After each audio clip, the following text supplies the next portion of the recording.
أعوذ بالله من الشيطان الرجيم. بسم الله الرحمن الرحيم. الرحمن علم القرآن خلق الإنسان علمه البيان. الشمس والقمر بحسبان والنجم والشجر يسجدان والسماء رفعها ووضع الميزان ألا تطغوا في الميزان وأقيموا الوزن بالقسط ولا تخسروا الميزان والأرض وضعها للأنام فيها فاكهة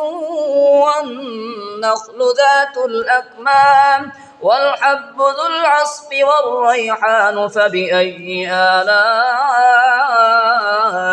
ربكما تكذبان خلق الإنسان من صلصال كالفخار وخلق الجان من مارج من نار فبأي آلاء ربكما تكذبان رب المشرقين ورب المغربين فبأي آلاء ربكما تكذبان مرج البحرين يلتقيان بينهما برزخ لا يبغيان فبأي آلاء ربكما تكذبان يخرج منهما اللؤلؤ والمرجان فبأي آلاء ربكما تكذبان وله الجوار المنشآت في البحر كالأعلام فبأي آلاء ربكما تكذبان كل من عليها فان ويبقى وجه ربك ذو الجلال والإكرام فبأي آلاء ربكما تكذبان يسأله من في السماوات والأرض كل يوم هو في شأن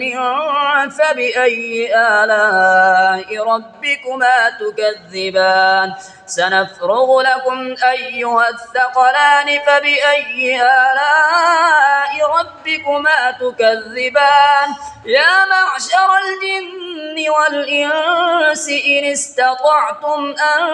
تنفذوا من أقطار السماوات والأرض فانفذوا لا تنفذون إلا بسلطان فبأي آلاء ربكما تكذبان يرسل عليكما شواظ من نار ونحاس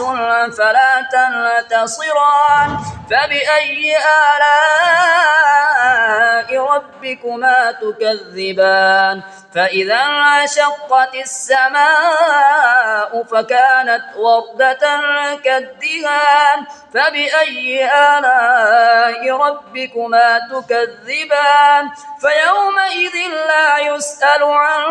ذنبه إنس ولا جان فبأي آلاء ربكما تكذبان يعرف المجرمون بسيماهم فيؤخذ بالنواصي والأقدام فبأي آلاء ربكما تكذبان هذه جهنم التي يكذب بها المجرمون يطوفون بينها وبين حميم آن فبأي آلاء ربكما تكذبان ولمن خاف مقام ربه جنتان فبأي آلاء ربكما تكذبان ذواتا أفنان فبأي آلاء ربكما تكذبان فيهما عينان تجريان فبأي آلاء ربكما تكذبان فيهما من كل فاكهة زوجان فبأي آلاء ربكما تكذبان متكئين على فرش بطائنها من استبرق وجنى الجنتين دان فبأي آلاء ربكما تكذبان فيهن قاصرات الطرف لم يطمثهن إنس قبلهم ولا جان فبأي آلاء ربكما تكذبان كأنهن الياقوت والمرجان فبأي آلاء ربكما تكذبان هل جزاء الإحسان إلا الإحسان فبأي آلاء ربكما تكذبان ومن دونهما جنتان فبأي آلاء ربكما تكذبان مدهامتان فبأي آلاء ربكما تكذبان فيهما عينان نضاختان فبأي آلاء ربكما تكذبان فيهما فاكهة ونخل ورمان فبأي آلاء ربكما تكذبان فيهن خيرات حسان فبأي آلاء ربكما تكذبان حور مقصورات في الخيام فبأي آلاء ربكما تكذبان لم يطمثهن إنس قبلهم ولا جان فبأي آلاء ربكما تكذبان متكئين على رفرف خضر وعبقري حسان